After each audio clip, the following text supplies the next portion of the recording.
Okay, so remember the instructions are kind of have this video next to you, and then when you finish a problem, hit play, and then watch me do it. And then hit pause, and then do another one. See how you did it, if you did it well or not. Remember, you should be keeping track in your math notebook. Did you get it right? Did you get it wrong? If you got it wrong, what happened? And if you get 2 in a row wrong, or 3 in total, you need to find me immediately. Okay, so hit pause and then work on the first one. Alright, so each of the pictures below shows the result of multiplying one fraction by another. Okay, so all of these are kind of like geoboards, little fraction grids. And these are the parts, right? The total parts of one square unit, and then shaded in is what the area is for that. Okay. Label each of the shaded regions with the dimensions and area, then write a multiplication equation to match. So every answer should look something like this, where I have an equation, or I have my measurements and the equation. So 1, 2, 3 out of 4, so for 3/4, and then 1, 2, 2/3, and all together that would be 1, 2, 3, 4, 5, 6 twelfths. So there we go, or 1/2.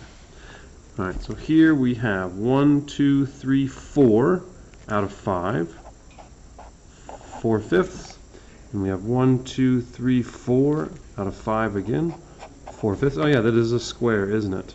1, 2, 3, 4 by 1, 2, 3, 4. So we have, was that 16 out of 25? So that's going to be 4/5 times 4/5 equals 16 25ths. Yeah, so that's A. So pause it. All right, let's look at B here. We have 1, 2, 3, 4, 5, 6, 7, 8. 6 of them are colored in, so that would be 6/8. I also put 3/4 there if I wanted to. 6/8 and 3/4 are the same.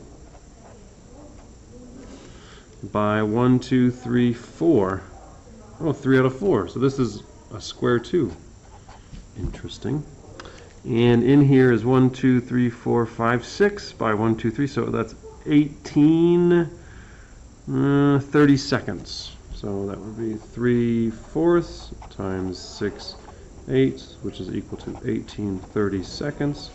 It's also equal to 9/16. All right, and let's looking at C. Remember, we should be pausing in between problems, so if you haven't worked on C yet, please pause it. Okay, so here we have 1, 2, 3, 4, 5, 6, 7, 8, 9, 10, and 8 are colored in, so 8/10ths of this linear side. And here we have 1, 2, 3, 4, 5, so we have 3/5. Now looking at this could also, 8/10ths is also 4/5. So we can think about that. And then my equation down here, well, if this is 10 by 5, that's 50 units. And 1, 2, 3, 4, 5, 6, 7, 8 by 3 is 24. So the whole thing is 24/50ths. You could also simplify that to 12/25ths. There you go. All right, this one. Hey, Pedro, not our Pedro, but a Pedro, is using paper rectangles that are all the same size to make a collage. A collage, like, you know, like a kind of a, he's pasting them all on there, making it, I'm sure it's cool. Each piece is 3/4 of an inch by 1/2 of an inch. What is the area of each piece? Use numbers, words, or pictures to solve the problem and show your work. All right, so here's my rectangle.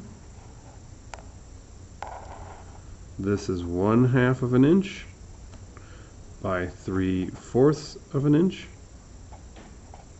And I want to find in here. So let me do this maybe. I kind of like doing it this way too. So this is right half, and so I know that's the 1/2, right? 1/2. And then this way I want to do 4ths. And that's 3/4. And the part we're looking at is right here. And that would be 1, 2, 3 out of 8. 3/8 of a square inch. Cool. Alright. On the back here. Circle the picture that best represents each problem. So 4/7 by 3/4. This one is 3/4. 1, 2, 3/4. Okay, that's good. 4/7. No, that's 2. 1, 2, 3, 4, 5. So that's 2/7. Here we have, I don't know what that's, 4. I don't. That's weird. That's strange. What's this one? 1, 2, 3/4 out of 1, 2, 3, 4/7. There we go. That's this one. Remember to pause. B, 2/3 by 1/4. So this is 2/3, but this is 3/4. This is 2 halves, 2/4. So 1/2 by 3 wholes. No. I don't know what that is. This is here. It's 1/4 by 2/3. There we go. It's D again. I probably did that on purpose, so you had to look through all of them. Alright, again, remember pause. I'm going to do each of these one by one. Use the squares to model each combination and find the products. You will need to divide the sides of each square in order to represent each fraction as a dimension. Okay, so here we are by fifths and sixths, eighths and fifths. Okay. Oof, man. Let's do this. So, okay, one thing that I know is that to make the fifths, I need 4 lines, and to make the sixths, I need 5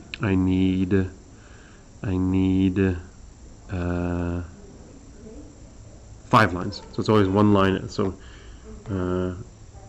here are my. This is going to be my 6. So I need 5 lines. 1, 2, 3, 4. So I'm not very good at that, the drawing thing sometimes. And then that was my sixths, and going this way is my fifths. So I need 4. 1, 2, 3, 4. So I have 1, 2, 3, 4, 5. So that's 4/5. 2, 3, 4/5. And I'm going by 5/5. 1, 2, 3, 4, 5/6, and then I just need to color in here.